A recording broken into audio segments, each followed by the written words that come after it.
ইরানের president Ebrahim Raisi ও পররাষ্ট্রমন্ত্রী হুসেইন আমির Abdollahian নিহত হয়েছেন।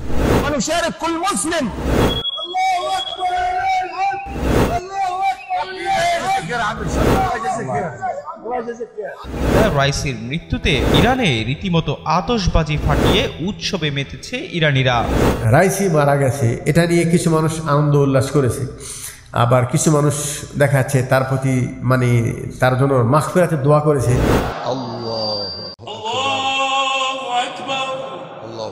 صل على محمد وآل محمد وترحم على محمد وآل محمد الحين وصل على جميع الأنبياء والمرسلين। যেহেতু সে শিয়াদের একজন বড় লিডার এবং তার দ্বারা এই দুনিয়ায় বহু ক্ষতি হয়েছে, সে মারা গেছে, আমরা তার মৃত্যুতে আমরা নিজেরা আনন্দ প্রকাশ করছি। কিন্তু যেহেতু সে অমুসলিম, কাফের এবং মুশরিক, যদিও তার নাম ইসলামের লেবাস তার উপরে আছে, সেহেতু ওই ব্যক্তি মারা যাওয়ার পর তার জন্য কোনো দোয়া বা মাগফিরাত বা কোনো শোক প্রকাশ করার কোনো অবকাশ নেই। মুসলিম সবসময় তার আকীদার ভিতরে খেয়াল রাখবে যেন কোনো রকমভাবে অনইসলামিক কোনো ইনহিরাফ বা আকীদা বিনষ্টকারী জিনিস তার আকীদার মধ্যে যেন প্রবেশ না করে। আত্মাহারিক টিভি, ওহির আলোয় উদ্ভাসিত জীবনের জন্য।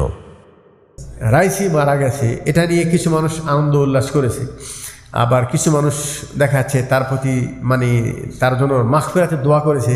এই বিষয়ে শরীয়তের দিক নির্দেশনা কি, শরীয়তের বিধান হলো এই, দেখেন রাসূল সাল্লাল্লাহু আলাইহি সাল্লাম তিনার আদর্শ ছিল সেটা হলো এই যে উনি একদিন বসা ছিলেন, কি ছিলেন?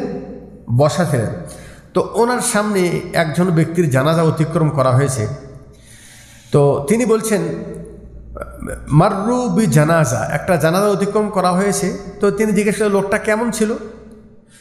তো সবাই বলছে লোকটা ভালো ছিল। কী ছিল?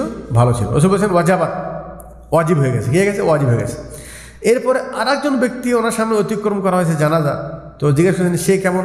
বলছে লোকটা ভালো ছিল না, খারাপ। লোকটা কি খারাপ? বলছেন ওয়াজাবাত। কি বলছেন? ওয়াজাবাত, তার উপর ওয়াজিব হলো। তো রসুল জিজ্ঞেস ইয়া রাসূলুল্লাহ, আপনি আগেরটাও ওয়াজাবাত বললেন, পরেরটাও ওয়াজাবাত বললেন, অর্থ কী? বলছেন আগেরটাকে যেহেতু সবাই ভালো বলেছে, তো যেই লোককে মানুষ ভালো বলবে আল্লাহর কাছে সে ভালো বলে বিবেচিত হবে এবং সে তার জন্য জান্নাত ওয়াজিব। আর যেই মানুষকে অধিকাংশ মানুষ খারাপ বলছে, ভালো বলছে না, সে আল্লাহর কাছেও খারাপ বলে বিবেচিত হবে এবং তার জন্য ওয়াজাবাত তার জন্য জাহান্নাম ওয়াজিব। তাহলে কী বোঝা গেল? মানুষের ভিতরে যার আখলাক, যার আমল এবং যার দ্বারা মানুষ উপকৃত হবে, সে মানুষ যদি তার সম্পর্কে ভালো ধারণা রাখে তাহলে ইনশাল্লাহ সে আল্লাহর কাছে ভালো বলে বিবেচিত হবে। আর যেই মানুষকে মানুষ খারাপ বলবে তার কর্মের কারণে, তার আকীদার কারণে, তাহলে সে আল্লাহর কাছে খারাপ বলে বিবেচিত হবে। তাহলে ভালো মানুষ যদি মারা যায় তাহলে আপনি তাকে ভালো বলবেন না, আর খারাপ মানুষ যদি মারা যায় তাহলে তাকে খারাপ বলতে কোনো সমস্যা নাই। আল্লাহ নবী সাল্লাল্লাহু আলাইহি ওয়াসাল্লামের আরেকটা হাদিস, তিনি বলছেন কানা ইউহাদ্দিসু আন্না রাসূলুল্লাহ সাল্লাল্লাহু আলাইহি ওয়াসাল্লাম মাররা আলাইহি বিজানাজা ক্বালা মুস্তারিহুন ওয়া মুস্তারাহুন মিন। আরেকটি জানাজা রাসূলের পাশে থেকে অতিক্রম করেছে, তখন রাসূল বলছেন মুস্তারিহুন ওয়া মুস্তারাহুন মিন, হয় সে নিজে আরামের জায়গায় চলে গেছে অথবা মানুষ তার থেকে, তার অনিষ্ট থেকে নিরাপদ এবং আরাম পেয়ে গেছে। কিভাবে? তখন জিজ্ঞেস করছে ইয়া রাসূলুল্লাহ মাল মুস্তারিহ ওয়াল মুস্তারাহ মিন, আপনি মুস্তারিহ মুস্তারাহ বলে এটা কারা? তখন তিনি বলছেন আল আব্দুল মুমিনু ইয়াস্তারিহু মিন নাসাবিদ দুনিয়া। মুমিন বান্দা, কি বান্দা? মুমিন বান্দা যদি মারা যায় তাহলে দুনিয়ার কষ্ট থেকে সে জান্নাতের আরামে চলে গেল, জান্নাতের কি আরামে চলে গেল। ওয়াল আব্দুল ফাজের, আর যে নাকি পাপিষ্ঠ ব্যক্তি, ইয়াস্তারিহু মিনহুল ইবাদ ওয়াল বিলাদ ওয়াশ শাজার ওয়াদ দাওয়াব, তার থেকে মানুষ এবং শহর, গাছপালা, পশু পাখি সবাই নিরাপদে থাকলেও যে একটা খারাপ মানুষের কারণে তাদের উপরে দুনিয়াতে আযাব আসে।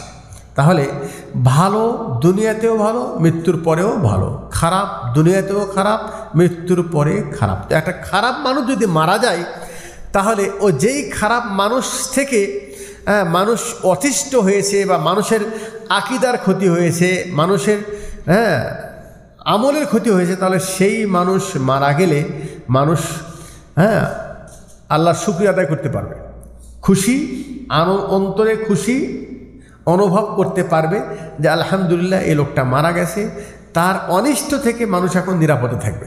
সেই হিসাবে যেহেতু সে শিয়াদের একজন বড় লিডার এবং তার দ্বারা এই দুনিয়ায় বহু ক্ষতি হয়েছে, সে মারা গেছে, আমরা তার মৃত্যুতে আমরা নিজেরা আনন্দ প্রকাশ করছি। কিন্তু যেহেতু সে অমুসলিম, কাফের এবং মুশরিক, যদিও তার নাম ইসলামের লেবাস তার উপরে আছে, সেহেতু ওই ব্যক্তি মারা যাওয়ার পর তার জন্য কোনো দোয়া বা মাগফিরাত বা কোনো শোক প্রকাশ করার কোনো অবকাশ নেই। কথা বুঝে আসলো? এই জন্য মুসলমান এই জিনিসটা যেন খেয়ালে রাখে। মুসলিম সবসময় তার আকীদার ভিতরে খেয়াল রাখবে যেন কোনো রকমভাবে অনইসলামিক কোনো ইনহিরাফ বা আকীদা বিনষ্টকারী জিনিস তার আকীদার মধ্যে যেন প্রবেশ না করে। আল্লাহ রাব্বুল আলামিন আমাদেরকে সহি আকীদা বোঝার তৌফিক দান করুক এবং ইসলামের ভিতরে যত বিভ্রান্ত আছে এই বিভ্রান্ত থেকে আল্লাহ পাক যেন সকল মুসলমানদেরকে নিরাপদে রাখে। ওয়া আখিরু দাওয়ানা আলহামদুলিল্লাহি রাব্বিল আলামিন।